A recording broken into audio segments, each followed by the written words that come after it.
Yeah, I'll always be a metalhead. Nothing can take that away from me. Right. I mean, not jail, not people, not religion, not anything. I'll always be a metalhead.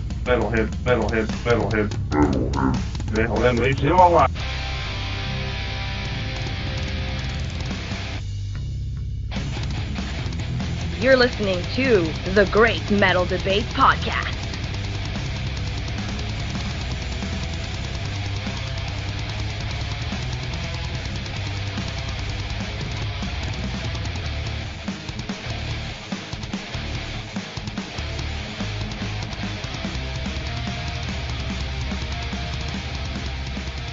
Russian symphonic metal troupe Imperial Age is back in January 2018 with a new album, The Legacy of Atlantis. Anyone that doubts the Russian Federation as fertile ground for metal acts simply isn't paying attention, with so many great bands such as Aria, Alkonost, Arkona, and that's just working through the A's. While not as well known as some of those bands yet, the current incarnation of Imperial Age boasts an impressive lineup of gifted musicians with a solid metal look. This, their third full-length release, was quickly followed by the band embarking on an extensive tour of Europe with metal legends Therion. The album, The Legacy of Atlantis, is devised as a metal opera.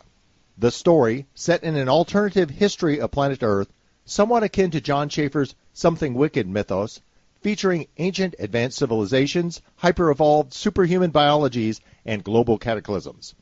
The cover art depicts the protagonist in all his glory, with a fantasy world setting framed behind.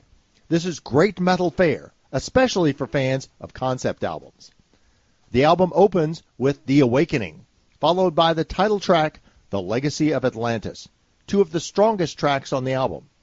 The Awakening is a solid march that barrels over the listener with a display of power and poise. The song, The Legacy of Atlantis, employs a deft, engaging counter-melody on the guitar, gives a killer, catchy verse, and great melody throughout. Another album highlight, the track Dominicans, is a lofty anthem that features guest vocals from Therion's Thomas Wikström. While the album meanders a little toward the end, there are no bad tracks on this release, and the fantastic story carries the listener through any rough patches. Imperial Age may be at their best with mid-tempo rockers, such as Islands of Time, a song featuring solid riffing that allows space for their triple vocal attack to do its damage. And the singers on this album are impressive, with Alexander Aor Ozipov giving the male operatic vocals with power befitting a warrior race. Anna Mosiva's classic highs are inspiring, aided by Jane Odinsova's mezzo-soprano, providing a range of emotion and color to the lyrics. The vocal mix is superb here. Even in the chorus and choral portions, you can still hear each distinct voice lending itself to the total sound.